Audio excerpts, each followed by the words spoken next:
Bismillahirrahmanirrahim.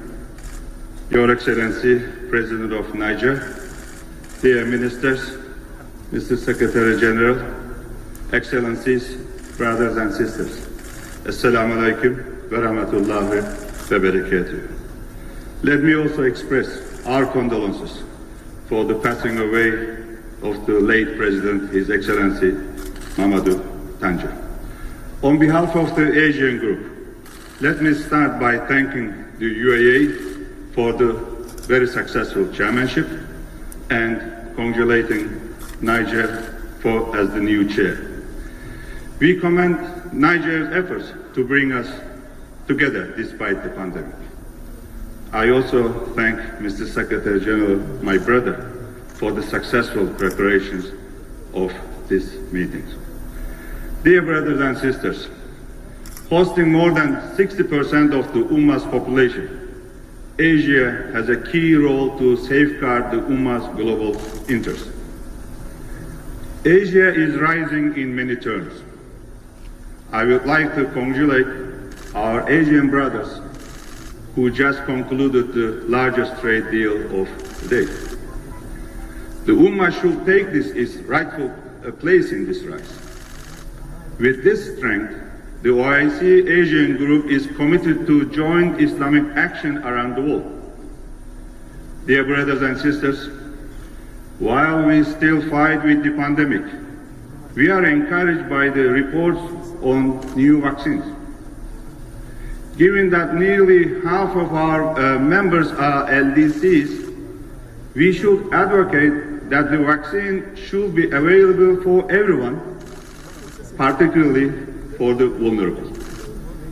Ladies and gentlemen, brothers and sisters, 2020 was a challenging year for all of us.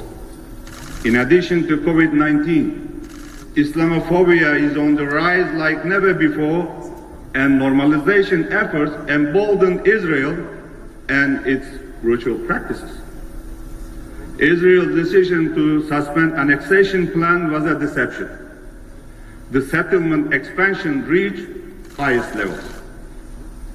Their goal is clear: to make an independent, sovereign and contiguous state of Palestine physically impossible.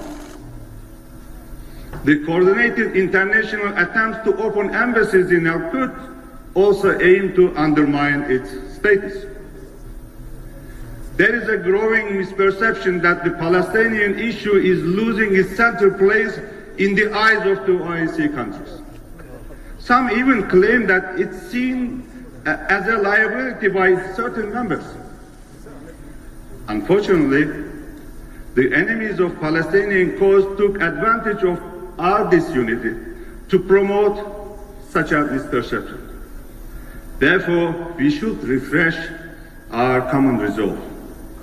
If we cannot unite on the very cause that lies at the foundation of this organization, how can we defend the unity of Ummah? Who will take our word serious? So the picture is clear. Our credibility is at stake.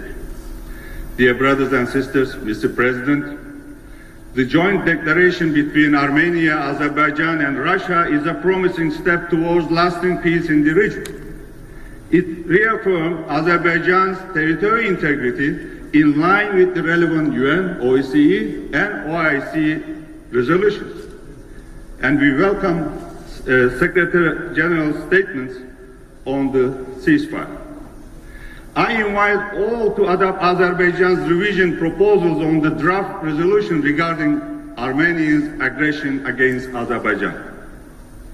Honorable Ministers, dear brothers and sisters, Islamophobia is on the rise, particularly in Europe. Unfortunately, this trend will not diminish. Islamophobia and racism is fed by anti-migrant discourses. However, migrants and Muslims continue to contribute their communities. The recent example is the development of a COVID-19 vaccine by 2 Turks living in Germany. Offensive publications, defamation, and hate speech against Islam and Muslims are also on the rise. They insult all believers. Unfortunately, Europe lacks visionary leaders. Some even dare to reform our sacred religion. Under our counter-terrorism protects, the peace and well-being of millions of Muslims in the West are put in danger. Recently, at least 14 Muslim children from 4 different origins at school age were detained by the police, French police, following a raid at their home. They were kept for 11 hours without being allowed to meet their families. They were treated as terrorists. School-age children were treated as terrorists. So what can justify treating children in such an inhumane way? This gives us yet another reason to unite. We must follow the commandment of Allah and hold firmly to His rope all together and do not become divided. Surah Al-Imran, Ayat 103. We must wake up to these dangerous rhetoric and actions. We should send a clear message regarding our red lines. Therefore, we support Pakistani draft resolution to designate March 15 as the International Day to combat Islamophobia.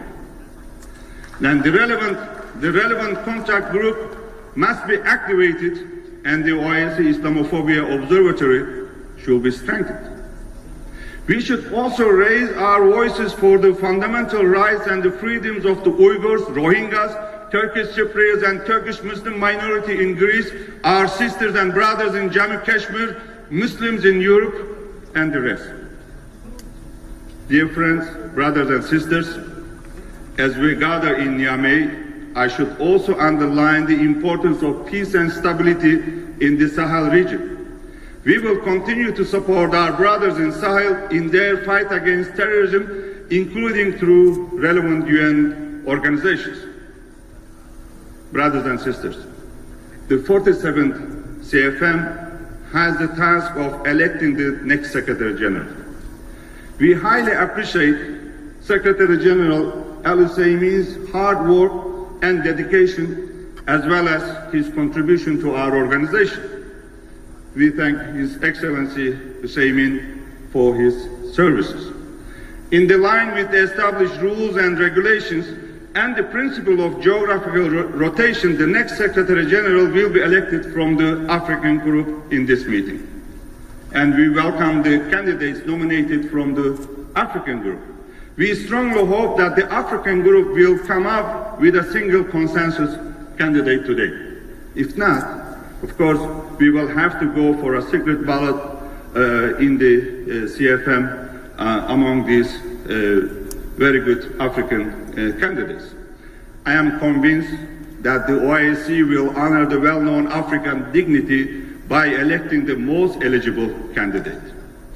On May 26, 1963, our African brothers and sisters stood up to take their matters into their own hands.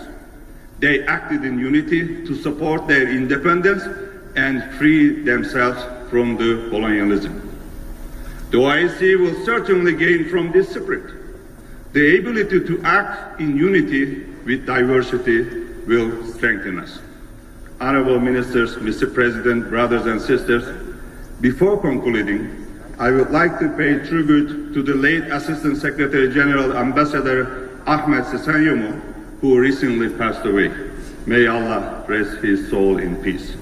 While reiterating my gratitude to Niger for the kind hospitality, I wish peace, prosperity, and health for all member states and their brotherly people. Esselamu Aleyküm ve Rahmetullahi ve Berekatuhu.